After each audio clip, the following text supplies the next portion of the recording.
Hey everyone! Today we're going to shrink down and explore the world of the ultra tiny. I mean, things so small you can't even spot them with a regular microscope. We are talking, of course, about viruses.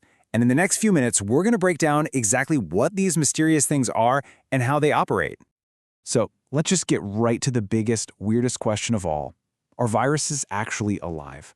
And the answer, which might surprise you, is technically no, they're not.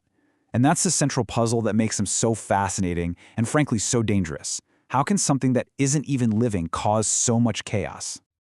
Well, that brings us right to the definition of a virus. It's basically this tiny infectious agent that can't grow, it can't create its own energy, and, this is the big one, it absolutely cannot reproduce by itself. It's completely helpless without a living thing to infect, whether that's you, me, an animal, or even a single bacterium.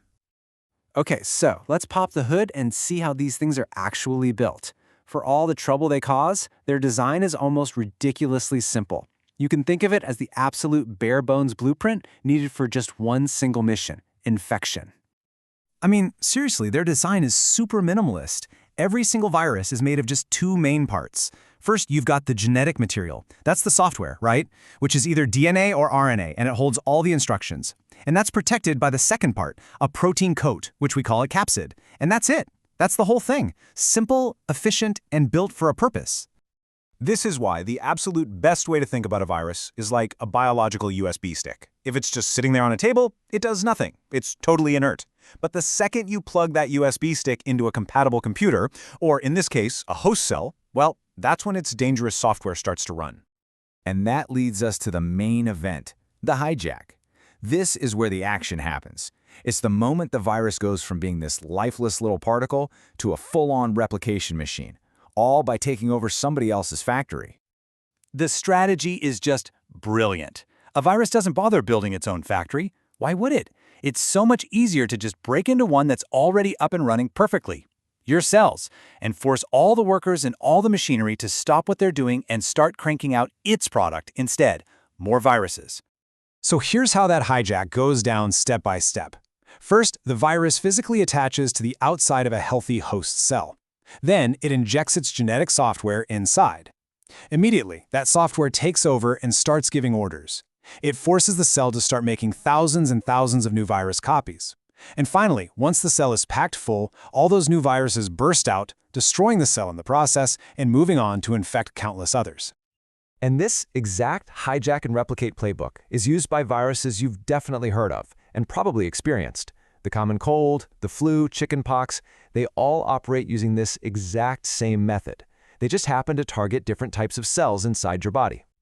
Now, it's super common for people to get viruses and bacteria mixed up, but it is so important to know the difference. They are fundamentally different creatures, which means we have to fight them in completely different ways. See, bacteria are actual living, single-celled organisms. They can reproduce all on their own. Viruses, like we just covered, are not alive and need a host. And that leads to the most important takeaway here. Antibiotics are designed to kill bacteria. They have absolutely zero effect on a virus. And that's why your doctor won't give you antibiotics for the common cold or the flu. They just don't work. So if antibiotics are off the table, what do? Well, this is where the story gets pretty empowering, actually. We are far from defenseless. In fact, we have an amazing defense system already built right in, and there are some really powerful ways to help it out. Our toolkit is made up of some pretty simple but powerful actions. Washing your hands and not touching your face, that creates a physical barrier. Staying home when you're sick stops the virus from finding a new host. And vaccines, well, they're incredible. They're basically a training simulation for your immune system. They give it the blueprints to recognize and destroy a virus before it can ever get that hijack started. But really, the true hero of this entire story is your own immune system. It's this brilliant, powerful, complex network designed specifically to hunt down and eliminate invaders like viruses. All those other things we do are really just to support this amazing natural defense we all have. At the end of the day, understanding how a virus works is what lets us make smarter choices. It's the reason we know washing our hands is so critical, it's why vaccines are such a game changer, and it gives you a much deeper appreciation for just how incredible your own body is at keeping you safe. So I'll just leave you with this final, crazy thought.